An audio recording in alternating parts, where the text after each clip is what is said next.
Hello, today is December 8th, 2017. I'm meeting today with Mr. William Webster at his home in Greeley, Colorado. My name is Brad Hoops. I'm the interviewer for the Northern Colorado Veterans History Project. Welcome, Bill, and thanks for sitting down today to tell your story. Thank you. I'm glad you're here, Brad. Thank you. Let's start out, if we could. Tell us a little bit about yourself, your date of birth, where you're born, a little bit about your family.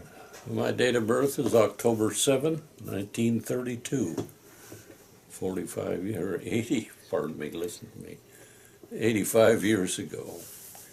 I was born in Rochester, Minnesota, which is a surprise to people because I've lived here all my life from the age of 3 months. When I came from Rochester, my father at that time in Minnesota was at the Mayo Clinic in a fellowship there, and became a surgeon. Actually took surgery under William Mayo, one of the Mayo brothers. But anyway, my mother brought me here at the age of 3 months, and my wife has never allowed me to say I'm a native by 3 months, which I went along with. I grew up in the Greeley school system. Graduated from high school in 1950. Had a wonderful class, which still has many reunions over the years. My closest friend, in fact, is the president of the class. And we still get together and have a dinner with our wives, not quite weekly, but 2 or 3 times a month. I graduated from high school. Of course, played football and tennis. And then later, my father offered me the opportunity to go to Culver Military Academy in Indiana. And I don't know why. He just said, you need a little more time before you start college. Another year isn't going to hurt you. The other thing in my thoughts were that I was dating my wife when I was a sophomore, or she was a sophomore in Eaton, which is about 9 miles north of here. And we were very close at that time. I think maybe my father wanted everything to cool off a little bit, you can't tell. He never said anything about it, but I knew he liked her and thought a lot of her because he brought her back to Culver for the big Thanksgiving. And that proved to me that I'd picked a nice, she's a farm girl, Swedish on both sides, and has been a wonderful life with me for 64 years. And so we've, in that length of time, I grew up and we were married and after Culver Military, or after 1 year, came back to CSU, Colorado State University. Sorry to interrupt, but how was that? Days, A&M, but how was that time period? I mean, here, growing up here and then going back east to a military school, what kind of adjustment was that for you, or was it? Well, it was quite an adjustment. It's a wonderful school. I could say that in the 1 year that I went there, I learned to be away from my parents, and my own discipline, and the disciplines of the school. Wonderful professors, and they were professor level. They're not teachers. And so that 1 year ingrained one thing to me, that it was the greatest place to get an education if you were going to go into professionalism. My oldest son, Wade, at the time that he was in junior high, came to me one night and says, "Dad, tell me about Culver." He says, "I think I'd like to go there." He says, "I've always wanted to be a doctor like my grandfather." And he says, I need the education and the background to do it. And the way you talk about that school, that's the place to go. I'll be darned. Huh. And so I always felt good about that. If I didn't ingrain too much to myself, I certainly gave Wade the ability to study, to excel, and of course today he's an emergency doctor. He's just finishing about 26 years and is retiring in Oregon. He lived his time near Seattle at a hospital up there. My other boy is Dan, who loved the feedlot, loved the cattle feeding business, went to CSU, graduated from there, married a girl from there, and ran the feedlot for a few years. Unfortunately, Dan contracted MS, multiple sclerosis, and became unable to manage the feedlot, so it was kind of a sad affair that we sold it. And I had got out of the feedlot business and turned that over to him and hoped that he'd have a career in the cattle feeding business and agriculture. My youngest daughter, Perry, is graduated from Pepperdine, California. I said, Perry, I would want you, she says, I think I want to go back east. I said, I don't think you'll like going to school in the east very much. But I said, I'll give you a 1,000-mile radius. So she drew a circle around Greeley and 1,000 miles distance and ended up in Pepperdine in Malibu, California. She was a girl that always had to have a job.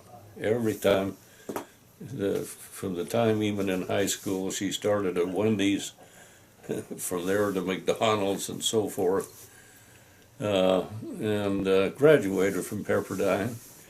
Today she is a state representative, starting to serve her third term. She married Ken Buck, who was the United States representative in Washington. It's a wild time for them because, of course, he's back and forth flying on an airplane. Got in last night, stayed 2 days back to Washington again. She chose not to go back there and live in Washington. She says, I know the headaches and the involvements and everything and the cost of doing it. And she says, I still have my career here in the state of Colorado. So she says, we work it out. And so far it's worked well. That's the story maybe of my 3 children. Yeah, well, let's jump back to your story. So you went to Culver. I kind of deviated a little bit. That's fine. I'll get back on track. I went 3 years to Colorado State University. I left Culver early in order to start a summer school, and from there I went straight through those 3 years, and I was so fed up with school that I couldn't see straight. And my wife and I were married at that time. When we were sophomores in CSU, and I said, you know, I have the service to prove up to. And the end of the Korean War was on. My father panicked and paled when he heard that I wanted to quit school, and he says, they'll get you, they'll draft you. I said, Dad, I've got to serve it anyway. I said, I just well go back in there, get my 2 years out of the way, And when I do that, I'll come back to school. That's the deal. Which I did. I went to 2 years in the service, and we'll talk about that, I think, probably a little later. But from there on, I came back and went to school another year. I was, at that time, was still short 18 and a half hours.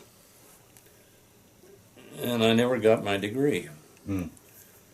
Sylvia, meantime, got hers, my wife, from Colorado State University, and also Northern Colorado. She got a degree while I was in the basic and so forth. Couldn't be with me. So she had 2 degrees, and I always razzed her and said, "You've got 2, why don't you give me 1?" Because I said, my family all have their degrees, and I'm the only one that doesn't. So at the age of 81, I decided I'd go back and get that 18 hours. Oh, be darned. 60 years later. Everybody kind of giggled a little bit, thought that was kind of fun. But I went over and talked to a professor over there that I had known, great fella, a man by the name of David Ames, who was the dean of animal science. And that was my area of expertise, of course, cattle feeding, creating the feedlot and so forth, and the farms that my father had purchased over the years. And so he said, "Well, we'll work that out for you, Mr. Ames." He said, "What you're going to have to do is you're going to have to go back to school on some items, and we'll work that out so that you can do that at Ames in Greeley, the community school that we have here. Take 2 classes there, and then come over here and attend animal feedlot, management, animal nutrition, courses that have changed over the years, but you'll get along all right in them." And he says, in fact, he says, with the years that you have behind you as far as the cattle feeding industry, you could probably teach some of it. You could lecture some. I thought that would be kind of nice and kind of fun. And not realizing how sophisticated the students are as today, there's no bubble gum popping in those classes. But anyway, I did that. I got my degree. They said, "Well, do you want us to mail it, or do you want to walk through the line?" I said, "After 60 years, I'll walk through the line." So that's what I did. And my whole family was there. Wade came from Seattle, and his wife and children. Dan and his children, Perry and Ken, everybody was there. And it was a wonderful time. And I'll never get over then how great it was. Oh, congratulations, that's wonderful. Yeah. So that's, at that time, takes me to the time I started in the cattle feeding business, I guess. Well, let's back up and back up to your story of enlisting and your service, and then we'll work chronologically forward that way. Okay, you want to go back to the service? Yeah. So you so you decided to enlist as opposed to being. Yeah, I enlisted. I knew the lady here in Greeley, the selective service lady. I called her up, and I said, "Mrs. Kirby," I says, "I'm leaving school." She says, "I'll get you." And I says, "Yeah, I know you will." In 3 weeks, she had me. And I was on a train with another fella here from Greeley to Fort Ord, California. And now, you enlisted in the Army? Army, yes. Now, how did you come to choose that over the various branches? Was there any thought to that? I really didn't consider too much about Navy and the Air Force. I really can't say why the Army. Maybe it was because of Culver and it was ROTC. Okay. And it was more Army than any other branch. Okay, fair enough. Yeah. I was also at CSU in ROTC there, and got caught up with the idea of a drill team. And I put together a drill team of about 30 guys. What? And we did the fancy drill. Uh-huh. And we were appointed the honor guard for the governor, who at that time was Thornton. He got a kick out of it. We performed at halftime at ball games and things like that. And I was the captain of it, and the guys kind of liked to do it, and it folded after I left. I think it just didn't go on much farther. But back in the service, we got into Fort Ord, and in basic, and everything was fine. Everything was, I was comfortable with it and so forth. And after I'd been there about a week or so, they said, and this is the funny part about my time in service, have you had any military experience? And I'd heard, don't volunteer. Right. Because if you can drive a truck, you can drive a broom around this. But anyway, I put up my hand, and they'd said, what did you have? And I said, military school. Didn't say how long or anything else. I just said military school, Military Academy, Culver. Well, he says, soldier, we're short-handed. We've shipped too many cadre, which are our instructors, over to Korea. And he said, can you march troops? And I said, sir, I can take a group of soldiers around a building without ever giving them the same command twice. He says, if you can do that, you can work for me. And we had a captain who had just returned from Korea, and so I had a platoon of recruits. All of us were with the same boat, and I made that perfectly clear. I said, you know, I'm going to be wearing a Christmas pot. It's going to have stripes on it, and I'm going to have a sergeant's band on my arm, but I'm still just as green as you are as far as, and we're going to go through this together. And if you guys keep your nose clean, I said, you'll get the same passes as everybody else, and we'll all get along fine. I'll go on a pass, and you're going to go with me. And I never had any problem with that. Those guys, they all accepted it. I marched them every day to different things that we needed to learn, and whether it was the firing range or infiltration course or whatever it was. So that was my first break in.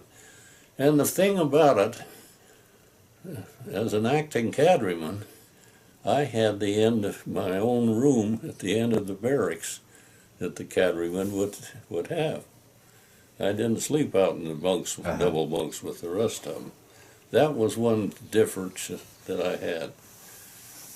But they wanted me to do that because it at least kept the notch apart, you might say. Then, finishing that 8, and coming home, and for a short leave, and my instructions there from there was to go to Fort Bliss in artillery, anti-aircraft precisely, and Fort Bliss, Texas, at El Paso. That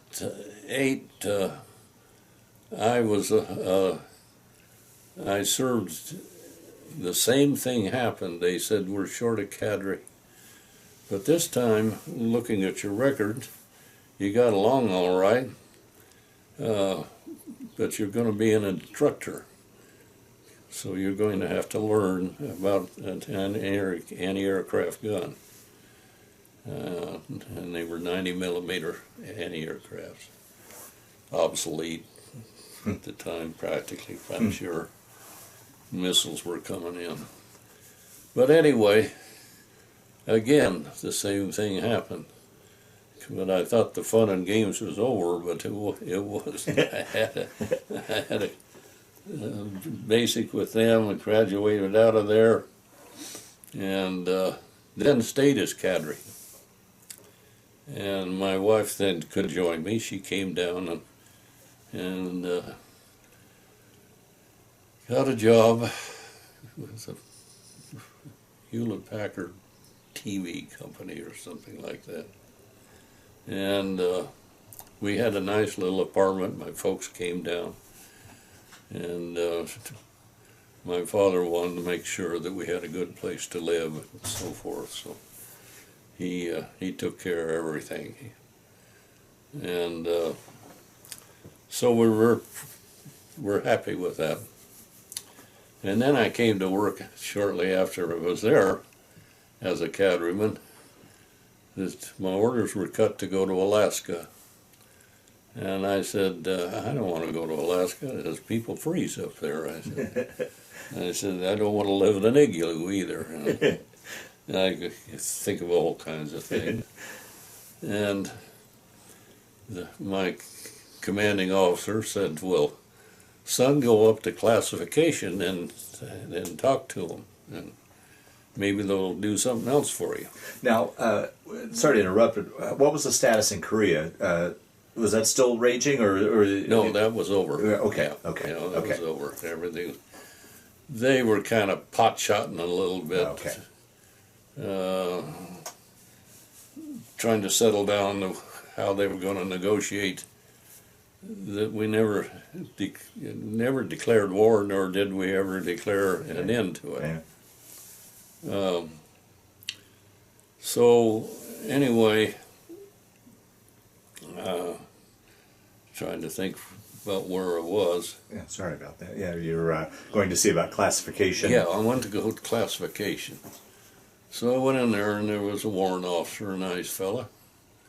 And I said, sir, I said, I really don't care to go to Alaska very much. And he said, well, son, he says, I understand that. He says, I suppose you would rather go to Germany, or you'd rather go to Hawaii or Panama or someplace a little warmer. But he said, I'll tell you what, the way things are right now, he says, if I call you up again, you can go back to work. You're in bliss. But he says, if I call you up again, he says, you're going to Korea, where I couldn't take Sylvia with me. That ended that argument. I said, sir, I'm going to Alaska. And he just smiled and said, I thought you would. So anyway, I went up there on a troop ship out of Seattle. How was that? Here's a Colorado landlocked boy going to sea. Did you get your sea legs, or how was that I'll trip? tell you what, if I hadn't stayed up on top deck, and it was colder than Billy Blue, but I borrowed some overcoats and rolled up into them and stayed up next to an exhaust fan that the ship had and stayed warm enough, because I knew if I got down there below, I could see what was happening in the mess hall, what was happening in the latrines, and I knew I'd get sick right along with the 990 others in there. And so I got to Alaska all right, but it was only because I knew I wasn't going to get down there. Yeah. And so got settled in up there, and then my folks drove my car that I had. I left at home, a nice little Oldsmobile, and they drove up, and I got on the phone with them before they left, and I said, "Dad, don't bring the car up." I said, "It'll take all the paint off of it going up to Alcan." I said, "That'll be a disaster." Well, it wasn't quite that bad, but they got it. They did it anyway. I knew my father, and so he brought Sylvia up, and they stayed a few days and then flew on home, and Sylvia stayed. And we got a nice little apartment, and we got one thing that was a credit for staying up there. We got off-post subsistence pay, which is added to our pay. And we had, of course, you could go to the PX and buy your groceries and things like that. And so we lived off base. Where were you stationed in Alaska? Anchorage, Anchorage, sorry. okay. Yeah, we came into Anchorage. And the big main post is Fort Richardson, which is just a few miles out of Anchorage. And right across a little river or stream called Ships Creek is an Air Force base, Elmendorf.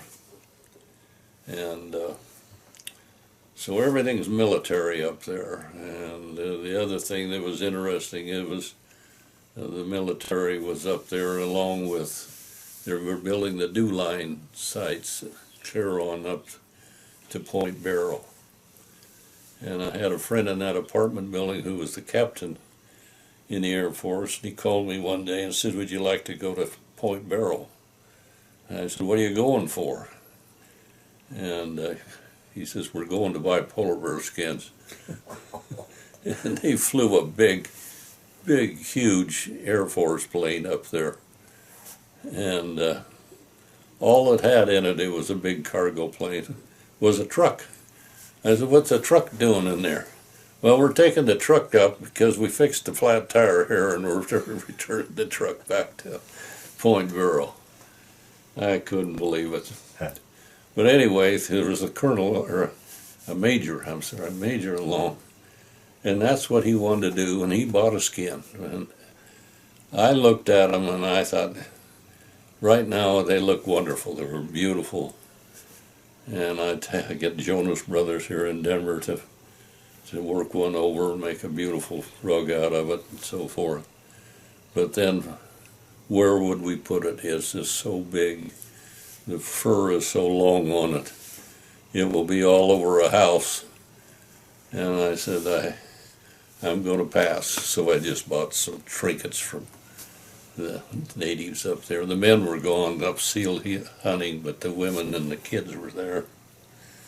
And that was a great experience. 17th of May, and it was snowing buckets. Came landed in that big airplane and on a metal landing strip. And I didn't think we were going to stop before we ran out of strip. But we did. It was wild times. Yeah, Anchorage was a wild town. Said they had the longest bar in the world. It was just a series of bars down the main street.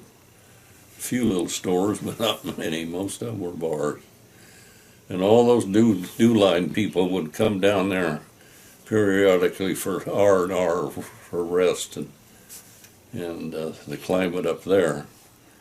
And then they'd make so much money that they'd go home. And the construction people were losing them, and they couldn't keep up with enough people. So they figured out if they opened up a gambling place, they could take their money away from them, and then they'd have to go back up and go to work again. So there was a guy here in Eaton, by the name of Ross White. He was kind of a local gambler here and kind of like set up a few card tables maybe someplace, or crap tables or whatever. And his daughter was up there, and she called him. She says, "Dad, get up here." And he went up, rented a building, filled it full of tables and so forth, opened up a gambling place. And he made a fortune, and he had the backing of those construction people. They thought that was just great to keep him going. So that's what happened to him. Mm. So that's about finished up there. Went back to school. What was your duties up there? What did you? My duty when I got up there, there was a sergeant who kind of took a liking to me, and he says, "Webster," he says, "I'm going to make you an artificer." I never heard of that word before. Well, an artificer is a guy that keeps track of all. There's 4 anti-aircraft guns in a battery, and they were located around the post to protect Fort Richardson, theoretically. And we were in A battery. We were in the show battery. All the bigwigs had come out of Washington, the senators and so forth always had to come up, and we had more darn inspections than you could stick at. And he's the artificer is the one that keeps track of all the guns, parts and repairs and tools and things like that. And I had a Quonset hut assigned to me, and the 4 guns had all their tools were identical, but I decided that to keep busy, I got a hold of some paint, and I painted the inside of the Quonset hut. And then I started outlining the tools on the wall, all the 4 number 1, 2, 3, 4 guns. And so I knew when a tool was missing. Some guy in the gun crew out there didn't get it back into me. I kept care of the oils and the different lubricants that were used in the breeches of the gun. These were 120 millimeter. They were much bigger. And we'd go out on the range twice a year, and we were hooked up to radar units to keep track of the plane and keep track of the sleeve. As the plane flew that sleeve in front of us, and the guns would fire. The funny story is that somebody, but nobody knows, switched the cables because we had 2 radar units, one on the plane and one on the sleeve, and they got them switched. So when the guns fired, they fired around the plane instead of the sleeve. And they bracketed that plane. We could see it puffs, and it scared the dickens out of that plane crew. And the pilot says, "I've got hydraulic problem, I'm coming home." And he went back to Biggs, Texas.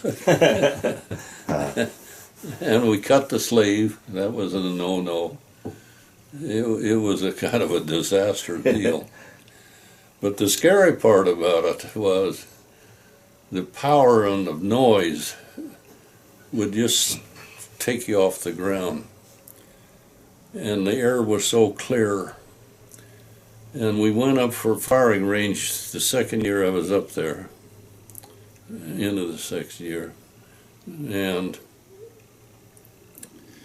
this young lieutenant that was the executive officer says, "Everybody's got their outriggers out, distributed, and we would point the weapon straight up and fire it. and would drive the outriggers into the dirt and make them solid, so that when you pivoted around, it didn't tilt, and throw you off. Mm-hmm. Well, everybody got put together about the same time, and he said, well, just for fun, he says, let's just fire all 4 of them at once. And nobody thought anything about it. But that went off, and that's why I have what you see here. Here. Because they didn't have your protection mufflers, as we called them. And I didn't realize it that bad, but I couldn't hear for days after that. Well, the thing that was bad about it, even more worse than that, there was an Indian hospital a few miles away on the edge of Anchorage, and it was all glass, and it shattered all the glass out of the side of that Indian hospital. Wow. The velocity went that way, and we just turned our head and looked and to see that glass falling out of there. And I'll tell you, nobody caught it for that. But so that was my job as an artificer. Also to keep track of all the small weapons, the M1s, the pistols, and everything else that goes with it.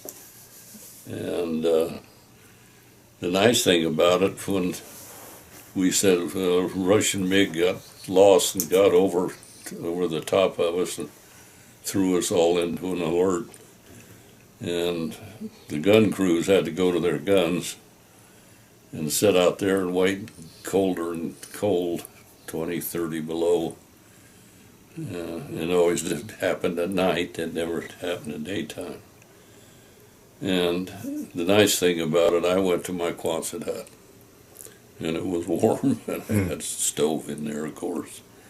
And I got on the telephone, and that's what my job was, to stay on the phone for communications. And a Russian MiG, we said, always got lost. Well, we don't know whether he got lost or whether he was just snooping. But that would throw us into a tizzy. So that was what I did and my experiences up there. When we got out, we were released. I was released at midnight, and I was allowed to drive to the edge of Alaska and Canada, in the line called Big D. And the gate opened at midnight up there, and we started down the Alcan. We drove it in 4 days, 1,800 and some miles. We drove through 100 miles of forest fire. Smoke so thick you couldn't hardly see the road, but we just had to keep going. Because they didn't allow us any time between Alaska and Seattle, or really where I separated out was Fort Lewis, Washington, south of Seattle. But anyway, didn't give us any driving time. So we pushed that car, and the dust was so bad that when I got home, every time I'd hit a bump, that volcanic dust would come up from the seats and had a vacuum and vacuum. So a good chunk of that highway wasn't paved then? Not all of it. Some of it was, yeah. Wow. But and three little streams, you cross. Wow, what an adventure. Yeah. That all was paved very much nicely later. But when we got home, I sold the car. I just couldn't keep it. But we were like everybody else. We were glad to get out of the service, but we were glad we did did her part, I guess. So there was never any thought of making it a professional career? No, but I always said that I didn't say I enjoyed the service. I guess I respected it. I said if I ever had to go back in, I would go back to OCS and become an officer. I didn't get that education. There is a lot of difference. I came out a specialist. I didn't have the stripes, chevrons, I guess you call them. I was a specialist, so I was supposed to be not in the position of actually training troops or working with individual men, that type of thing, which was all right. But I could have gone back to that. But I would have been an officer. That's all I can tell you. And I could have made, and if I went back in the officer's position, maybe at that time I would have considered staying in the service. Although my parents, my father was, I guess, kind of like me. He respected the service, but he didn't really get wrapped up about being in the service. When he was starting out as a doctor, he went to University of Chicago, and he was in ROTC in those days. And I think that's the place that he just didn't care for it. And but we got along fine. Yeah. So you mustered out in Seattle then, or Fort Lewis, yeah. Fort Lewis, Seattle. Okay. Uh-huh. Yeah, we came out. We drove on down the coast of California. Stopped to see some friends that were classmates of mine in Portland, and on down to California, and then crossed over home. And I was anxious to get back in school and make that 1 year of commitment that I said I'd do. And when we hit here, there wasn't a place in Fort Collins to stay. It was unbelievable.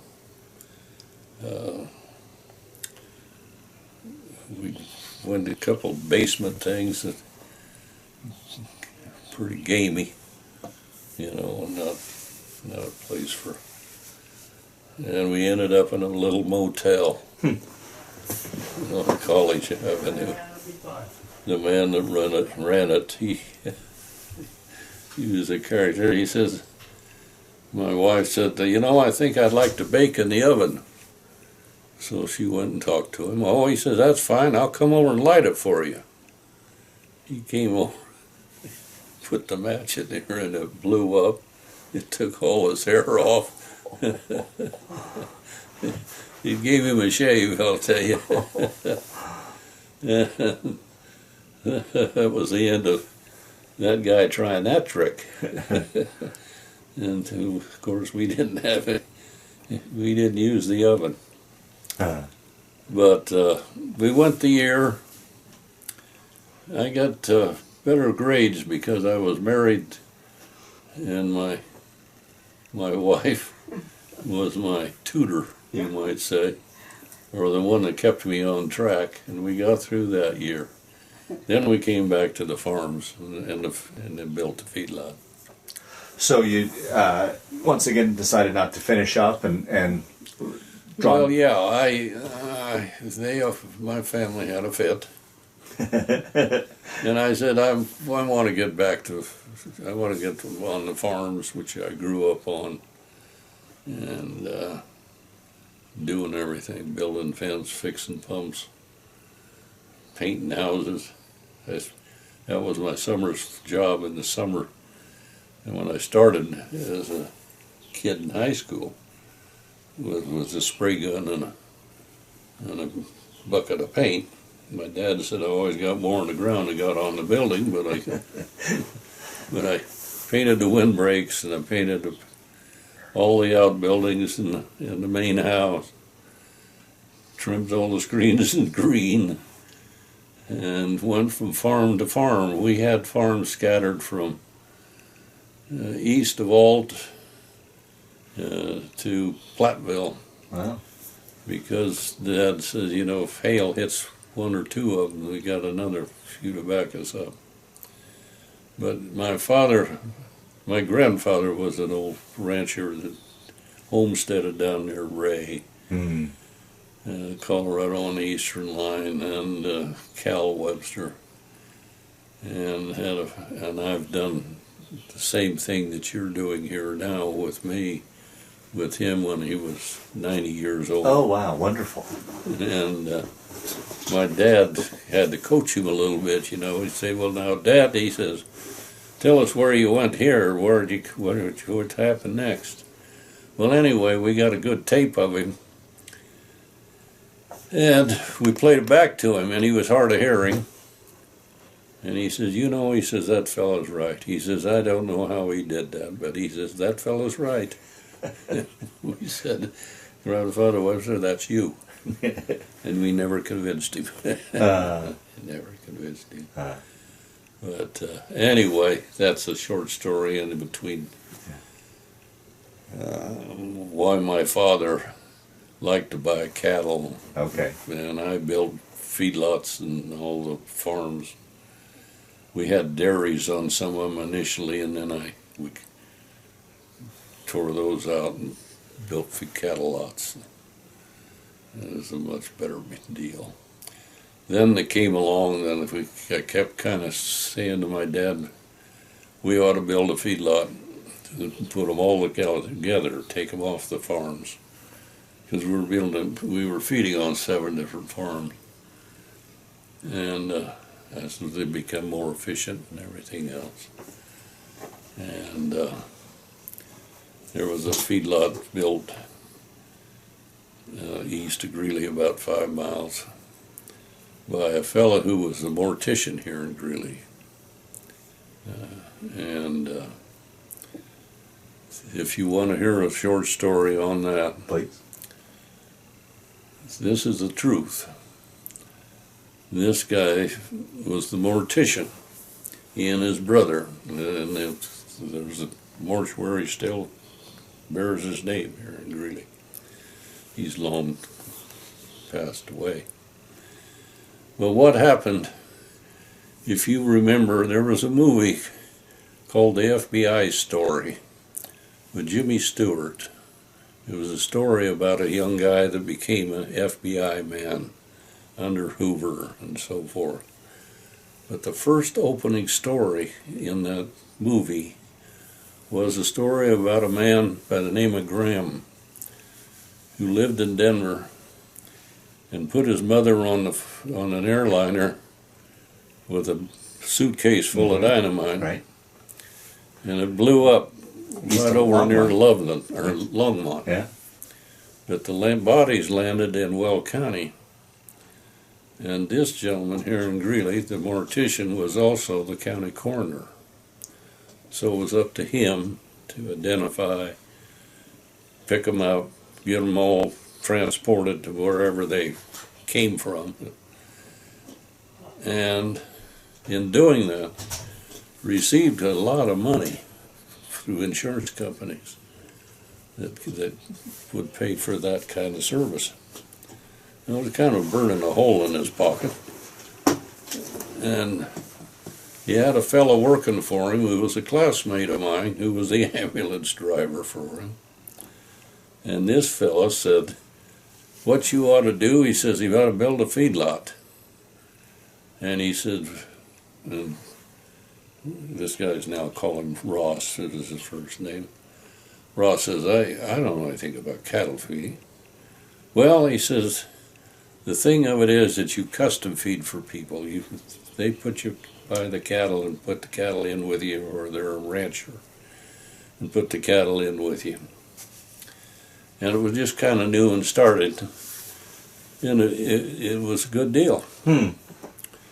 And I had the same idea.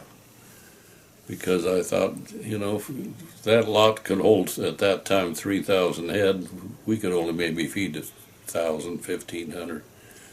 So what do we do with the empty pens? So I went shopping, you might say. I went over in the eastern slope, and or western slope, I mean, and met with ranchers and talked to them and said, you've been shipping your cattle east to the Corn Belt for 100 years. They're not skinning you, but they're making a lot of money off of you. Why don't you make the money? Why don't you fatten the cattle? You keep possession of them here, you can come look at them and everything. And I said, that's what we'll do for you. And that's where it got started. Small rancher, Wow. 100 head of cattle, 200, whatever. Didn't make any difference. And we got to know a lot of people over there, little towns of Silt and so forth, different places. And I'd get the extension man over there to rent a building for a night, or not rent, community building is what I'm trying to think of. Have coffee and donuts for them, and then I'd talk to them about feeding their cattle. And then that kind of started to mushroom a little bit, because people would say, that he's doing a decent job. He makes sense. Why don't I feed him it? So I got people started from other states. And as in over the years, I fed for over 30 states, different people. I've got a board down in the basement showing the pins on it. And not only just ranchers, but investors. Some of them were individuals that were really characters. I always laugh, I said fed for Simon and Garfunkel. I fed for Garfunkel. He didn't even know it, I don't think. That's probably his manager bought cattle for him, diversify or whatever he thought he was doing. I fed for the couple of old gentlemen that sold out Rust-Oleum Paint Company back in Chicago.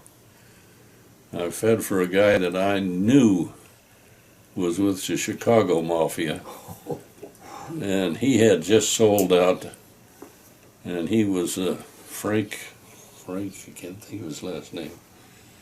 Retired, he's gone now, but he sold out for millions, and he owned the franchise for Miller High Life beer for all of Chicago. And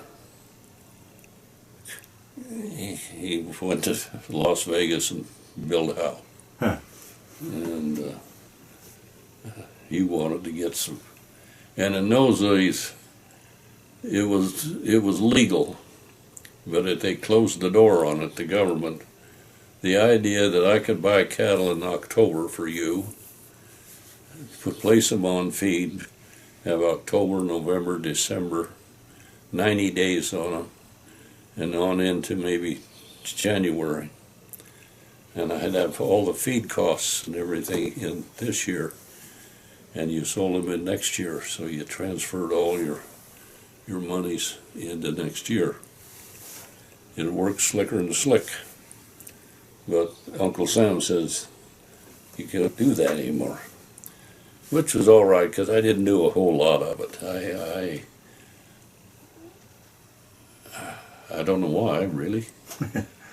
But I didn't advertise to do it. And I'd heard that it's going to come to a screeching halt someday, and it did. And but that was one thing investors would look at it. And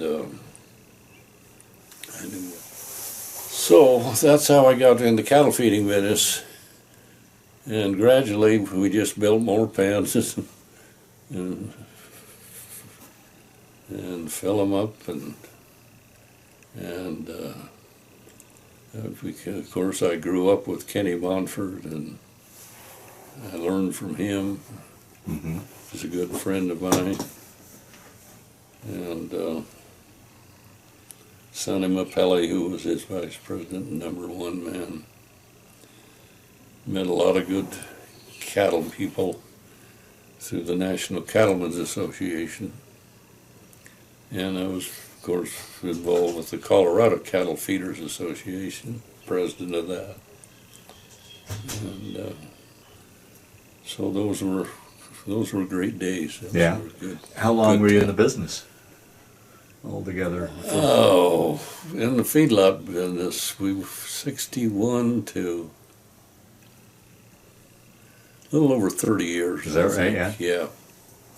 Yeah, I don't know. I can't give it to you exactly. That's just a general idea. Yeah. I don't know, But it was a good career. You're glad you went Yeah. that route? Oh, Yeah. yeah. Yeah.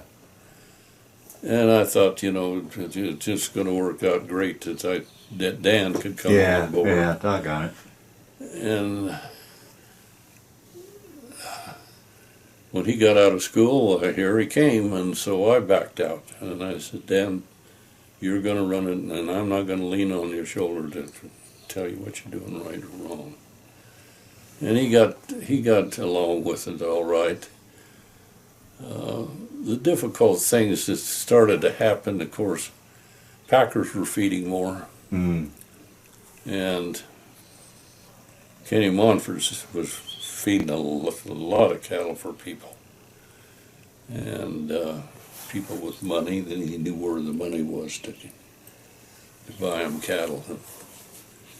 And then, of course, he had the packing plant, which was his natural. Mm-hmm. He flowed into another profit level. Mm-hmm. And he got rich, and they did too. And so they would feed with Kenny. And I would take this, maybe the smaller guy or something, Okay.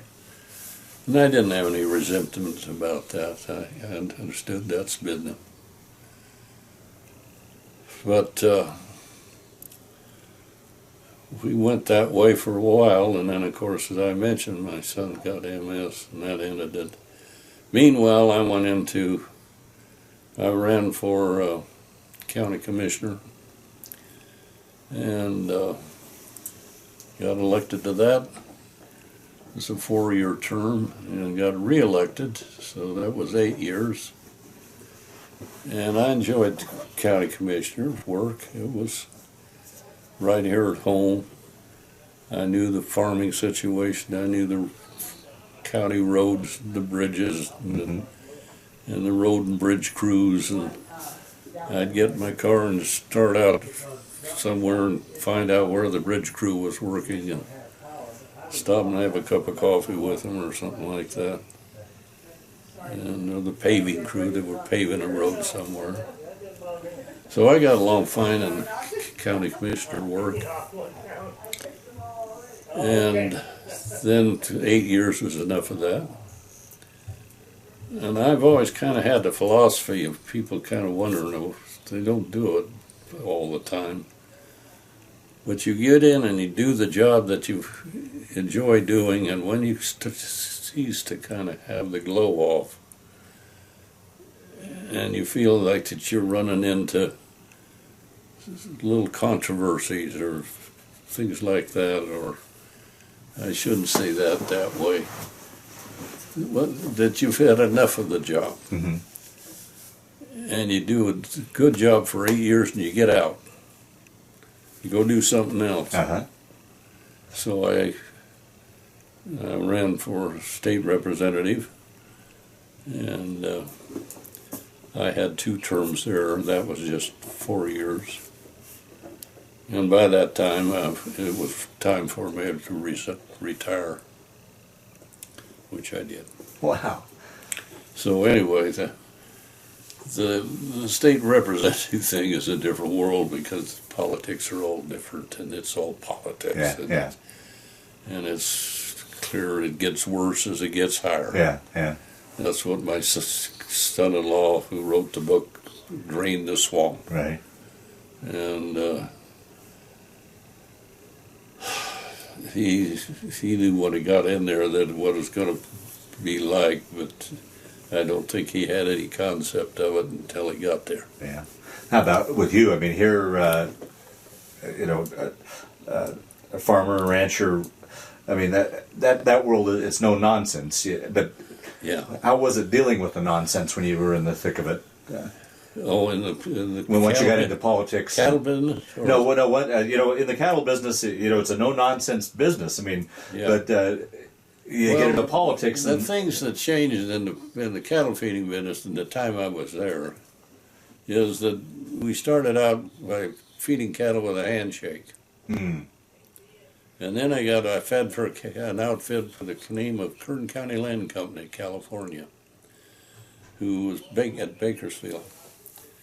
They were the people that were the heirs to Wells Fargo banking. And anyway, when they sent me the cattle, and I think there were about 400 of them, something like that. They sent me about a 5-piece feeding contract. And it just went on and on and on, and of course, the more you read, the more it was leaning their way, in case, Mm-hmm. So, I took it to my attorney here. Boy, my name is Stowe Woodward, and he was my attorney for years. And he came off of a little ranch out by east of Greeley, past the feedlot a ways. And I said, Stowe, what do we got to do with this? I don't want to lose the account, but I'm not going to sign it. So he worked it over, condensed it down to 2 pieces of paper, and sent it back, and they signed it, and everything was fine. It was just the idea that they had a staff of lawyers that thought that they could impress their people by having that grandiose kind of instrument. And but anyway, we did go and adopt a contract, and it spelled things out, and it was probably better. We didn't have much problem with it. Things changed again by the packer feeding. One thing, the other thing, things became automated by, we had to have a nutritionist, we had to have a veterinarian.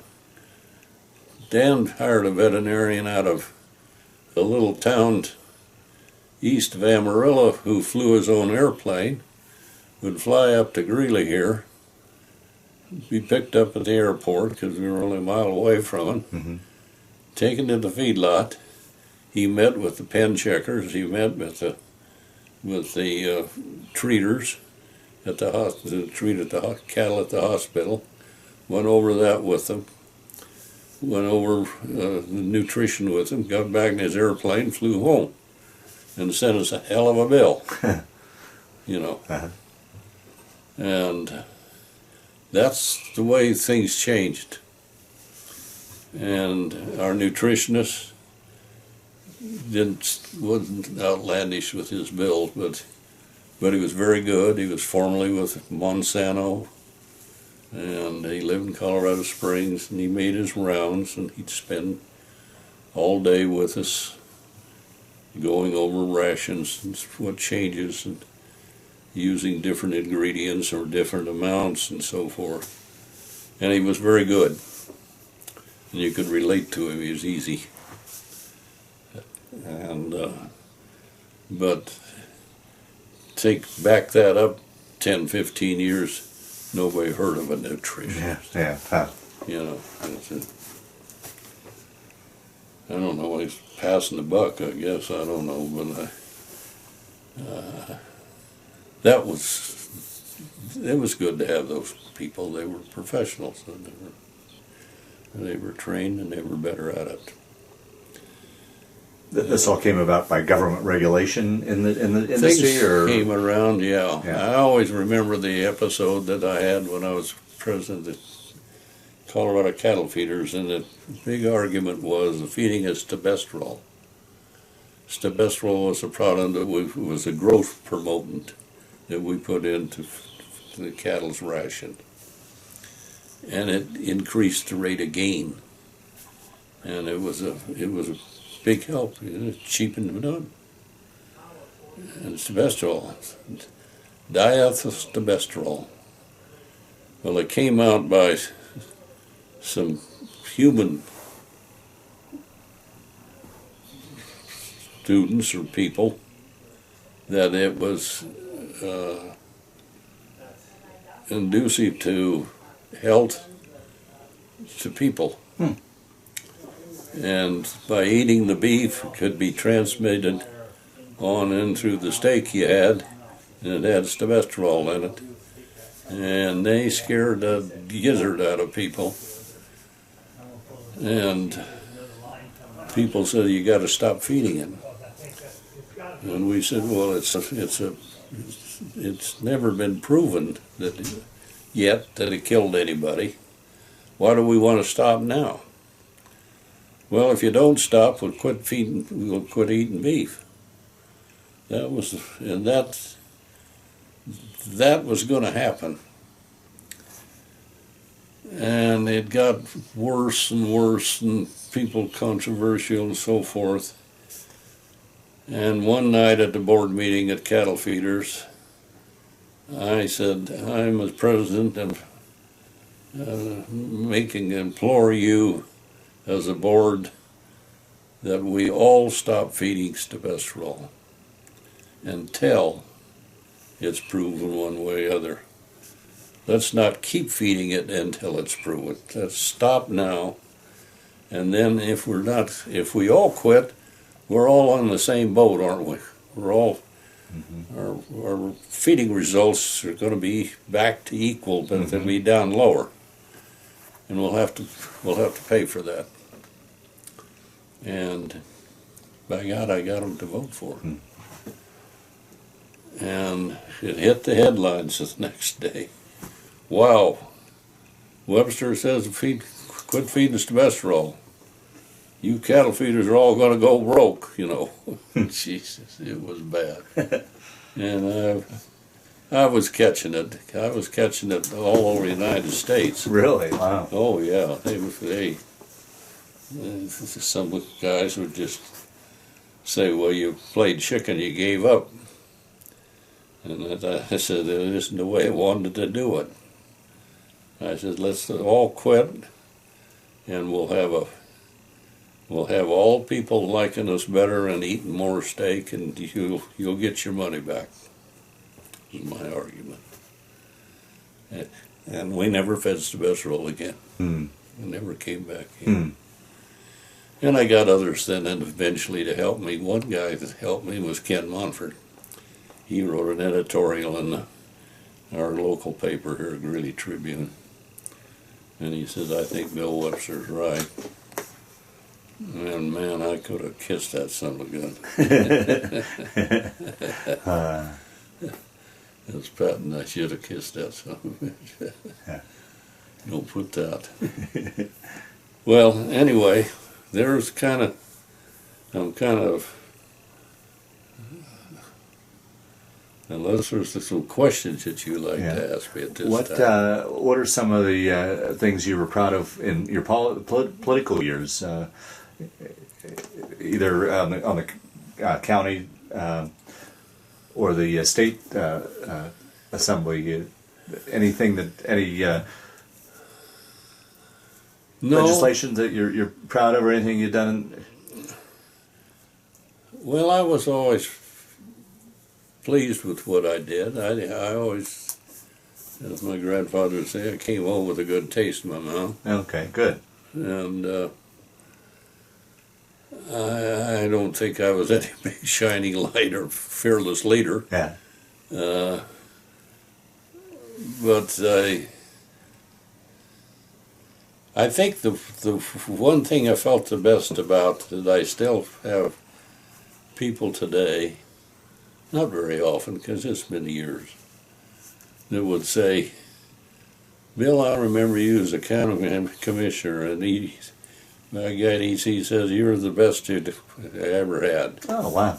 You know, that kind of plotted from a old farmer out there, you know, which I really appreciate. Yeah, you bet. That's the best way to win. Yeah. And we didn't, we did it instead of going into debt and borrowing money and this type of thing. And fortunately, we had our management team were a bunch of dedicated county people. They were good with the legal thing. We built the new jail out there, the first one out there, and they came in, and the sheriff said, we're running out of room. We're stacking them on the floor, and we need a new jail. Well, how much do you think we need? Well, from the one I've studied, he says we need $6 million. And we looked at Don Warden, our head guy, and we said, Don, where in the world are we going to get $6 million? Well, he says, I'll get back to you this afternoon. And he disappeared in his office, and that afternoon we had $6 million. But he was a master at figures, and we're the only county in the United States that has no debt. Yeah, Did right. you know that? Yeah. It's unbelievable. Yeah. You know. But that all came from the philosophy of Warden and the way he did things. And he was and Warden and I always kind of we didn't spend a lot of time together, but when we did, we got along well. He understood where I was coming from, and vice versa. I think he was very pleased when I became on the board of Safeway stores, and that was really a big feather for anybody to little old Greeley, Colorado, to be on the board. I met some unbelievable people and sat on the board with. And John Bookout, president of Shell Oil, president of Transamerica, Wow. president of California Store, Charles de Bretteville. I always thought that was a beautiful name, Charles de Bretteville. And he was smart enough to marry the daughter of Spreckle Sugar.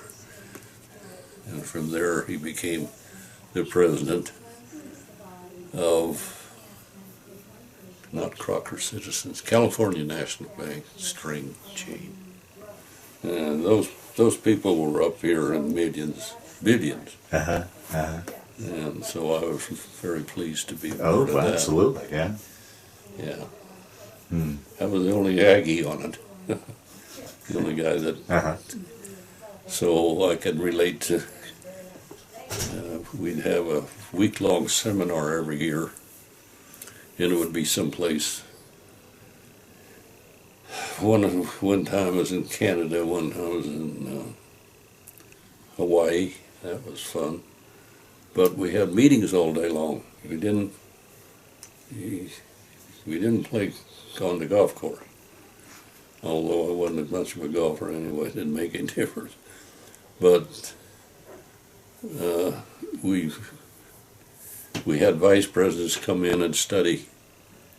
Vice presidents of our organization come in and present different segments. But those gentlemen, they ate and breathed and slept Safeway. from the time they got up in the morning to when they went to bed at night, and a lot of it was late. And if one guy was in charge of produce, he would report on the new innovations of how to market produce. Like I had a cabbage, Uh-huh. and we would listen to that presentation, and then the other guys, district people that were in the room, would take that back to their district or division. And Kroger's the same way. Oh, they're all the same way. They have to be. Yeah. Walmart's got to be unbelievable how they can Mm-hmm. transfer it. They talk about, I always got a kick out of it, to talk about stores having, how much tonnage did they get and sell? It's tonnage.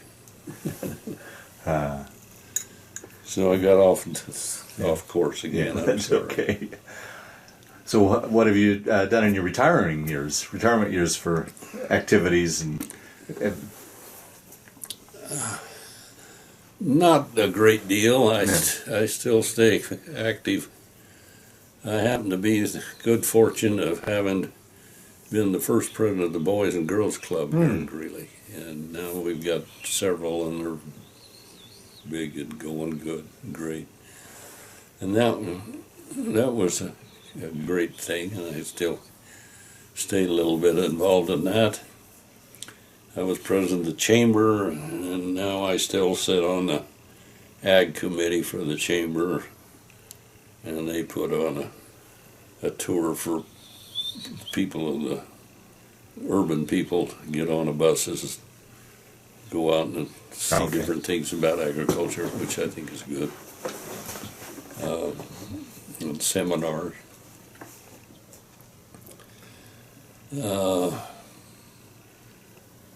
Not a whole lot, really. I really left the cattle feeding business. It's all a matter of statistics now. right? If you take a 750 weight animal and you're going to feed him 140 days, the 140th day is when he goes to the pecking plant. It doesn't make any difference whether he needs a couple of more weeks or not, or whether you kept him too long. He did better than he should have. It's just, it's all, and you think about Five Rivers Cattle Company that belongs to JBS. They're feeding, what, 800,000 head of cattle? That's incomprehensible almost. And they do it well. I mean, they do it very well. That's what I enjoy about these interviews is, what you've seen, for example, in your 85 years, not only the cattle business, but I mean, just the area, how much it's changed. I mean, what are your thoughts on Well, now? the farmer feeder's gone. Yeah. Because the packer bar didn't have time coming out and look at 2 loads of cattle, or 1 load, or whatever, and bicker and argue and so forth. That's all out the window. If you want to sell Kenny is, well, not Kenny, but JBS now, you call them up and make arrangements for you to ship your cattle, and you take the price that they set that day. And there isn't any argument about it. And there's nobody no dealer to come out, and no commission man. I remember I had a commission man who around here a lot of people used. I used him. One day he called me out of a meeting, and he says, I got a bid on the cattle, and I sold them. They were off of a farm down in LaSalle. I said, what do you mean you sold them? He said, yeah. He says, they needed going. I said, why didn't you call me a little earlier and ask me if they should be sold or not? That was the end of that commission. Wow. You can't go that far. Yeah, right. So, but the cattle business was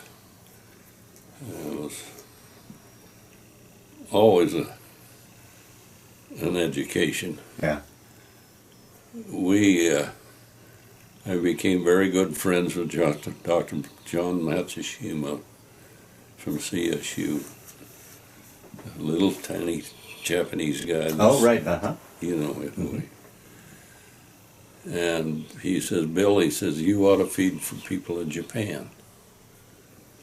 I says, well, yeah, that would be fun.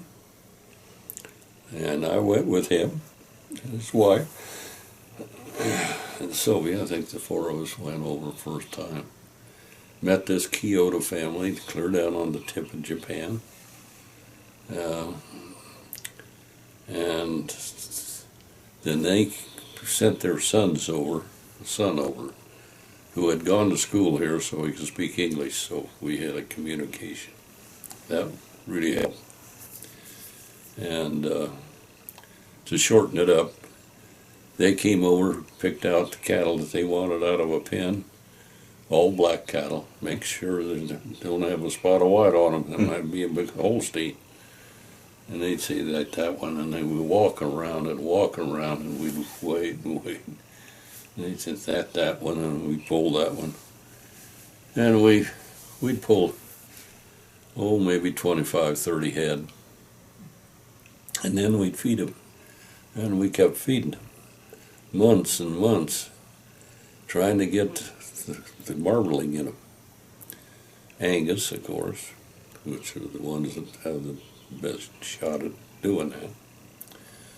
That's why everything you see today is Angus. Everybody's had hamburgers Angus, the steaks Angus, which is a bunch of hooey because there aren't that many Angus. But there's a lot of them now. But anyway, in those days, and we take them down to a little slaughterhouse, slaughter them there, just on the edge of town, and dress them out, and truck them to California, refrigerator truck, get them there, get them in a container, put them on an airplane, fly them to Tokyo, from Tokyo clear down to Kyoto. No, it isn't Kyoto. Well, town. It's more than a town. It's 300,000 people, like all Japan is. Yeah. But anyway, they would look at them, and then they'd sell the meat. They'd go ahead and break them on up. We just took them to carcass. And they'd say, Mr. Webster, they always got an extra V in there. Mr. Webster, not good, no good. Not that good. We try again. So they do the same thing, come back over and pick out the cattle they wanted. We'd feed them a different ration. We'd feed them, I don't know, more corn and hottest ration we could get. By gaddies, the same thing happened. I'd each time had to go over there and talk to the buyers that bought their beef. They had a little packing plant. And Mr. Kyoto would take us he belonged to 3 country clubs. And those country clubs cost maybe $1 to $2 million a piece. And he had us all for dinner and a round of golf and a little geisha party. And then I would have to give a little thank you for buying our beef. And Moss, the son who could speak English, stood beside me. And I got thanking you very much, appreciate it, and so forth. And Moss said when we walked away, he says, Mr. Webster, He says, "You give a talk this long, I give a talk this long." He flowered it up more. Well, anyway, the third time we kind of rang the bell. It wasn't as good as a Kobe. Nothing gets close to that because that's a separate breed of cattle. That's the Wagyu cattle that they developed over the centuries. They're the sorriest looking things. They're mousy colored and and they don't have much conformation as a beef animal. But boy, can they get marbly. Yeah. It's just as white as these pants. Huh. It's too much for us. We don't want to eat that much fat. We trimmed all that fat off. We did that years ago. But they don't eat beef like a steak. When they'd come over, we'd buy them a big steak, take them to Morton's or some. Lord, where they wanted to go was the Golden Corral, because they had noodles there and fruit, and they could make a meal of noodles and fruit. They thought that was the best. And but anyway, the last time they rang the bell pretty well, and they said, "Mr. Webster, those cattle, each of them made us $5,000. $5,000 for one animal." Wow. That went for hamburger and steaks. So you can imagine what they charged for it. The steak had cost you $100 and some a pound. Oh, jeez. You know, they had to get it from somewhere. He said, "Mr. That's fine." And everything was rosy, and then bingo, the economy changed in Japan. And that ended the ball game. And we never saw or heard from him again, of course. Hmm. But I understand Mr. Kyoto, who was supposed to, he wasn't in good shape when we were there. But I understand he's still alive, so he's got to be over 100, I think. I don't know. Wow. But anyway, I've talked far long enough, and now I'm starting to tell stories. Uh-oh. And you don't need stories. Yeah. Well, is there anything? I know we probably only got the tip of the iceberg with your life story. Is there anything else that's floated to the top that you can think of you wanted to talk about, or anything? I really didn't ask a whole lot of questions. Is there anything that I didn't ask that you wanted to talk about, or do you think, by and large, we got a good overview of your life to date? Oh, I'd say a good overview. Yeah. Because if we do, we're going to just start rambling into individual little stories about different things. Yeah. I think my father, to back up to him, loved to do surgery, and he loved to do medicine. And he was very proud of the Meal Brothers and having a fellowship there. And as I say, he always had the thought of the things that he could do with the money that he made. He built on the south end of Greeley a farm store, a hardware store, a grocery store next to that. In the back, a feed mill to make different feed meals, and that's what I did. I'd mix feed in a little mixer and sack it. And for the farm women who had farm flocks in those days, chickens, who would come in with their eggs, which we'd candle. We had an incubator. We'd hatch the chickens, grow the chickens in broiler cages, and some of them would head up to the store. Others we get too many of them, of course, we'd sell to restaurants around the country. All that he created was a one-stop idea for the farmer. Wow. He'd come in and get his hardware. She'd get her groceries. She'd pick up her feed sacks in the back for her chickens. she'd drop off her eggs and her laying hens, which weren't lay anymore, so we'd sell those in the store. We always laughed. We said, was one thing we forgot is the kids. The kids want to go to the movies, and the movies are downtown, not out on South End of Greeley.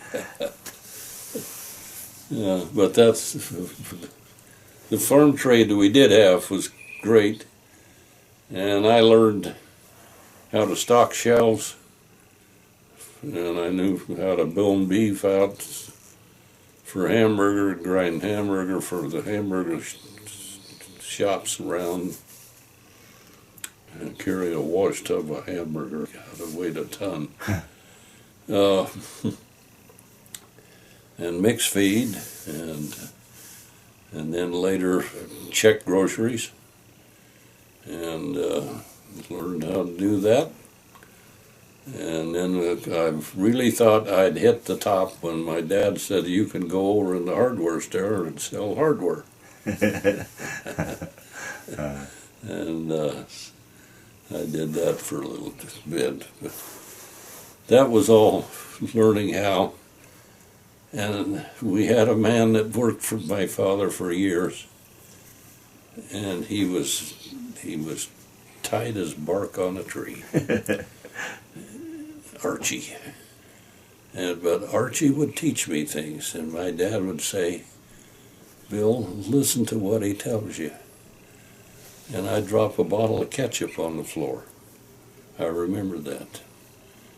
And it'd shoot all over. Archie walked up to me and he says, I want you to go back and look on the figures and tell me how many bottles of ketchup we're going to have to pay to buy, to sell, in order to pay for the one you dropped. And I did. And the other story is a soap wrapper. It comes off, we put bars of soap on the shelf, wrapper comes off and threw it in a bucket. We had a bucket back there full of bars of soap, which I'd take home some of it to my mother. Archie takes some. But he says, don't do that. Get a little piece of tape that back on there. Put it back on the shelf and sell it. Because you're going to have to sell a lot of soap in order to pay for that cotton picking bar you lost the wrapper on. Wow. That's kind of... Yeah.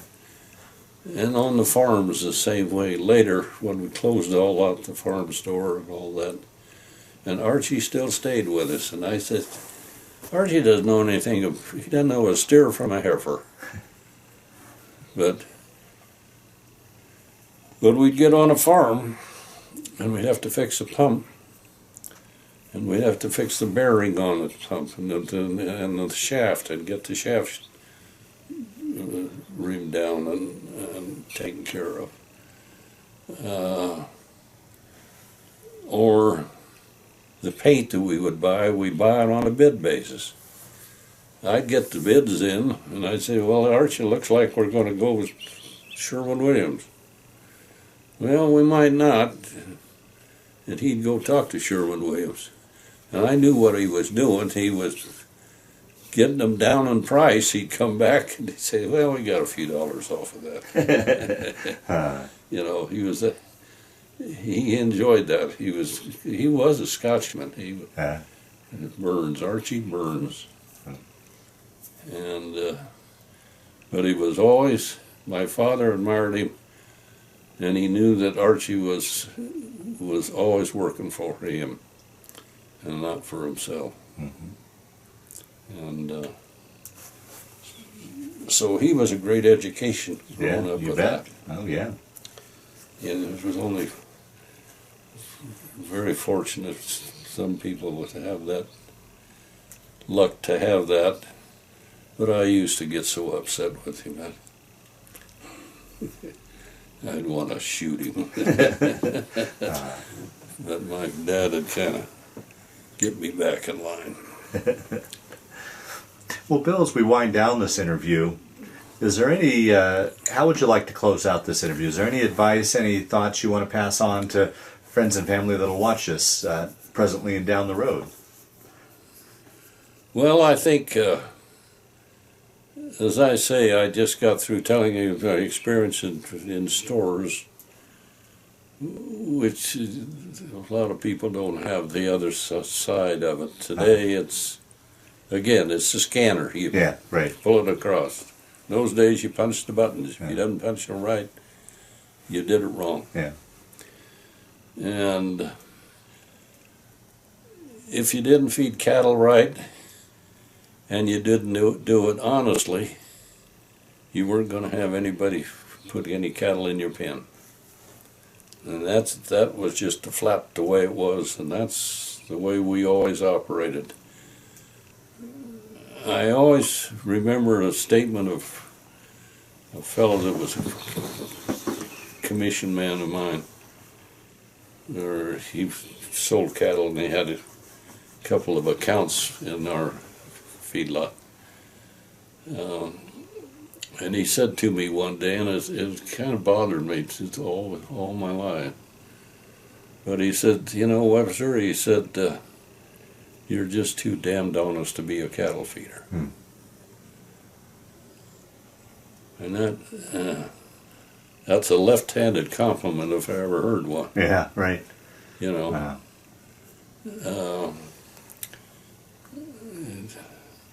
It was a compliment to say that he thought I was that honest, but yeah. So anyway, I enjoyed I just touched on it, but I enjoyed the time I was in the cattle feeding, Colorado Cattle Feeders Association, and I was on the board and on through the chairs and so forth. And the same way with the American National Cattlemen. And I was asked by American National to travel the United States along with a few other people and speak at speaking engagements. And that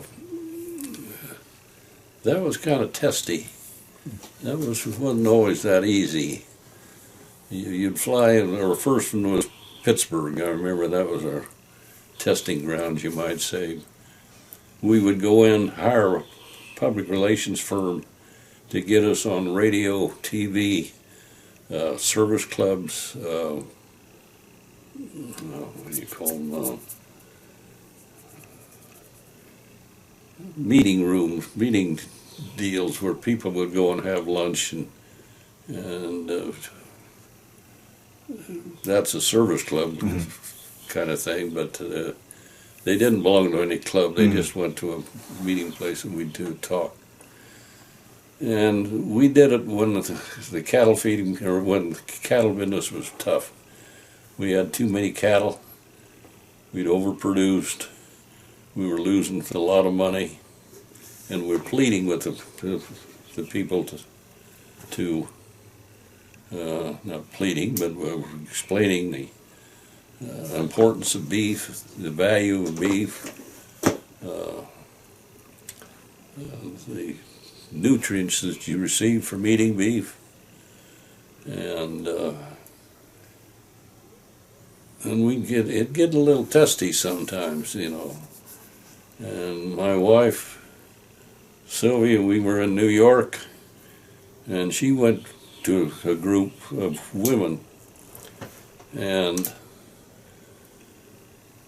this woman really laid her out. She says, I'm not going to pay that much for that beef. That's just too much money. And Sylvia said to her at the time, she says, well, I'm surprised, because she said, and I'm not going to buy it for my children either. And Sylvia says, the cigarettes you're smoking, he says, I would not hope that you would give that to your children either. You know, you're spending money for cigarettes, and the other girls, the ladies, that was all right. So you really had to be quick-witted when you came back. And I was on talk shows till. Wow. There was I was on the talk show at 4 o'clock in the morning. I says, who's listening at 4 o'clock in the morning? The guy says, there's a whole group of people that work at nights. And they're sitting there by their little radios. That was right at the start of TV, kind of. And it was on TV shows. And then we went to the West Coast, and Los Angeles, and San Francisco, and yeah, it was. And you hoped you were doing some good. Yeah, I'll be done. Yeah, that's enough. Yeah. Well, Bill, I want to thank you for sitting down to tell a fascinating story about a fascinating life lived to date. I also want to thank you for your service to our country and your service to our community. Thank you very much. Appreciate it.